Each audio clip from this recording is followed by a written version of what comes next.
Okay, look, if you've ever felt like your credit card rewards basically require an advanced math degree just to figure out what a single point is actually worth, you are definitely not alone. So today, in this explainer, we're unpacking exactly how the Avalanche Card Rewards program works for everyday spenders. We're totally stripping away the complex jargon to show you what this system actually looks like in the real world. We're moving right past the marketing fluff to look at the actual mechanics. I mean, whether you're already swiping this thing for your morning coffee or you're just kind of curious about how Web3 rewards integrate with everyday life, you really need to know what these points mean for your bottom line. It's time to see how those daily habits actually translate into tangible value. As the official program documents so bluntly put it, let's talk numbers. We are going to break down the exact math of earning, the app experience where you track it all, and yeah, the dreaded fine print. By the time we wrap up, you'll understand the complete life cycle of a point, right from the second you tap your card at checkout to the exact moment those rewards securely land in your account. All right, section 1, doing the rewards math. Let's get right into the basic earning rules.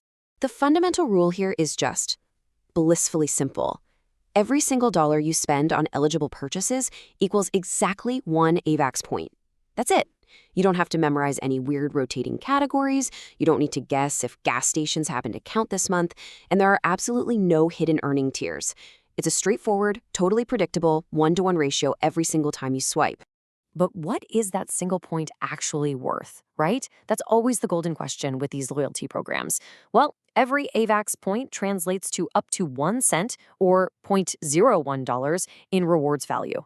It just completely strips away the frustrating mental gymnastics of trying to calculate if a point is maybe worth a fraction of a penny, depending on, I don't know, the phase of the moon. So let's actually put this into an everyday context to see how it builds up. Imagine a quick $50 grocery run for midweek dinners. Bam. That nets you 50 AVAX points, or 50 cents. Stack up $200 on your daily expenses, and you've got $2. Run $1,000 of life's standard monthly overhead through the card, and you're looking at $10 in rewards. It's really this slow and steady drip, designed to reward your routine, predictable expenses without making you jump through hoops. Okay, moving on to section 2, tracking all this in the app. Let's take a look at the digital experience. So all of your tracking happens right inside the sleek Avalanche Card mobile app. Instead of forcing you to log into some clunky desktop portal from 2010, the app is built to act as this centralized, real-time dashboard for your spending power. The whole idea is that you know exactly where your rewards stand at literally any given moment. And honestly, the best part? Finding your rewards doesn't require digging through 5 hidden submenus like you're on some sort of digital scavenger hunt. You literally just open the app, tap the rewards tab, and boom, your current standing is staring right back at you. It completely takes the friction out of managing your points. Once you're actually in that tab, you get the full granular picture. You'll see your total current point balance, any points that are still pending, in a really clear transaction-by-transaction breakdown. You will know exactly whether it was your, sensible morning latte or that slightly less sensible late-night online shopping spree that earned you those points. Total transparency. And naturally, this whole ecosystem is available for pretty much everyone. So whether you're deeply entrenched in the Apple ecosystem or you're a devoted Android user, the app is ready to go. You just grab it from your app store, link it up, and start monitoring your progress. Next up, section 3, minting points on-chain.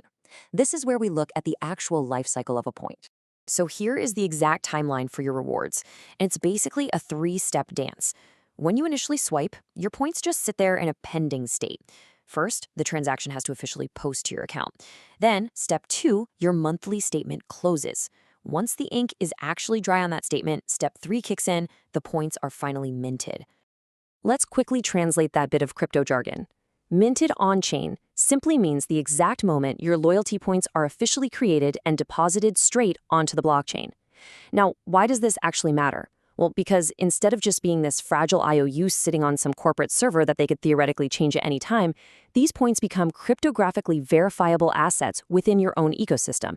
It's a pretty fundamental shift in how loyalty programs actually handle ownership. Finally, section 4, the crucial fine print. Time to go over the rules of the road. First things first, while it prominently carries the Avalanche name, the rewards program itself is officially powered by Rain. That's a company from Signify Holdings. This is completely standard for financial products, but it does mean that enrolling in these rewards requires you to agree to their specific, separate terms and conditions. Now, it is absolutely vital to draw a super clear line between what these points actually are and what they definitely aren't.